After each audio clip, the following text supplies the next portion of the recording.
आत्महत्येचा प्रयत्न केला त्यावरून विरोधकांनी सरकारला धारेवर धरले। महादेव मुंडेंच्या पत्नीला लवकरात लवकर न्याय द्यावा अशी मागणी जितेंद्र आव्हाडांनी केली आहे।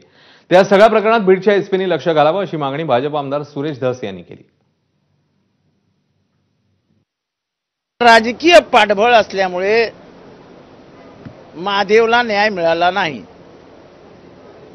ही खंत पत्नीच्या मनात कायम होती। ती लढते बिचारी, पण हे बेशरम सरकार तिला काही न्याय द्यायला तयार नाही।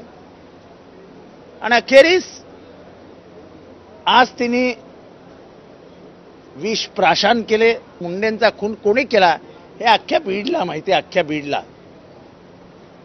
मग संबंधित आरोपींना पकडण्यात पोलीस कचुराई का करतायत हा प्रश्न उभा राहतो।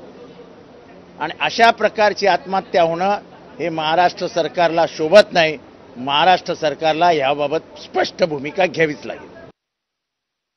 21 ऑक्टोबर 2023 रोजी महादेव मुंडे यांचा मर्डर झालेला आहे आणि ज्ञानेश्वरी ताईची बिलकुल चूक नाहीये, कारण यापूर्वी त्यांनी वेळोवेळी जाऊन एसपी, ॲडिशनल एसपी यांच्या सगळ्यांच्या भेटी घेतलेल्या आहेत। आमचे एसपी जे आहेत ते चांगले आहेत, परंतु एसपींच्या काम करण्यामध्ये एक दोष आहे की ते खालच्या सबऑर्डिनेटचं जास्त ऐकतात आणि परळी विशेषतः अंबाजोगाई भागामध्ये जे खालच्या अधिकारी आहेत ते आकानेच नियुक्त केलेले अजून अधिकारी आहेत, त्याचा हा परिणाम आहे।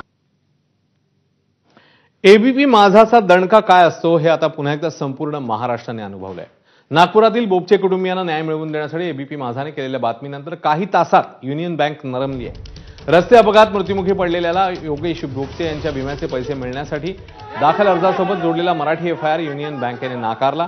हिंदी किंवा इंग्रजी नोटराइज एफआयआर आणण्याची आडमुठी भूमिका घेतली।